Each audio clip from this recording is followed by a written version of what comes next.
តើសួស្តីពុកម៉ែបងប្អូនអរគ្នាបាទថ្ងៃនេះវ៉ារ៉ាអូតម្លៃទុនបាទបានចូលស្តុកហាងអាហេងខ្ញុំទៀតហើយបាទប្រភេទមួយទឹកផ្លាកលេខបាទឥឡូវយើងចូលស្តុកមក3គ្រឿងពុកម៉ែបងប្អូនបាទតម្លៃទុនបាទយើងមានឆ្នាំផលិត021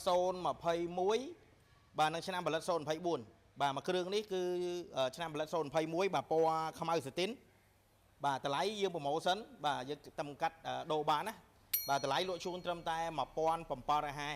បាទហើយមានមួយគ្រឿងណាមកឲ្យលឿនមកឲ្យតន់បាទម៉ូតូស្អាតផ្លាកលេខភ្នំពេញបាទហើយមួយគ្រឿងនេះទៀតគឺឆ្នាំផលិត024ពណ៌សំងបែកស្វាយបាទ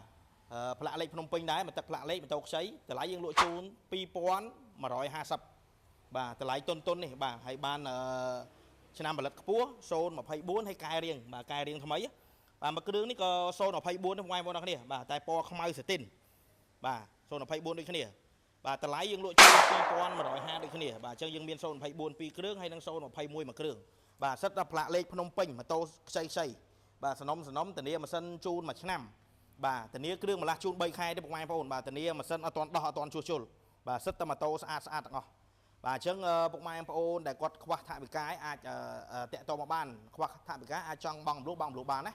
បាទបង់មលុបបានតាក់ទងមកបាទឆាតមកឥឡូវបើឯកសារងាយតាក់ញបានភៅឧស្សាហ៍ឆាតចូលវីដេអូរបស់ខ្ញុំមកឬក៏ចង់ទិញលុយសុទ្ធតាក់ទងមកឥឡូវមកបានមកមុនហើយតម្លៃល្អ3គ្រឿងនេះណាហើយសិនម៉ូតូស្អាតខ្ចីសនំទាំងអស់សបកស៊ីនចៅសងស៊ីនសនំទាំងអស់បាទអញ្ចឹងពុកម៉ែបងប្អូនអាចតាក់ទងមកបាទឬក៏ពុកម៉ែបងប្អូនមើលវីដេអូខ្ញុំហើយបាទចង់មើលម៉ូតូអីអាចខមមិននៅក្នុងវីដេអូខ្ញុំបានណាបាទខ្ញុំនឹងធ្វើប័ណ្ណបង្ហាញជូនអរគុណច្រើនបាយបាយ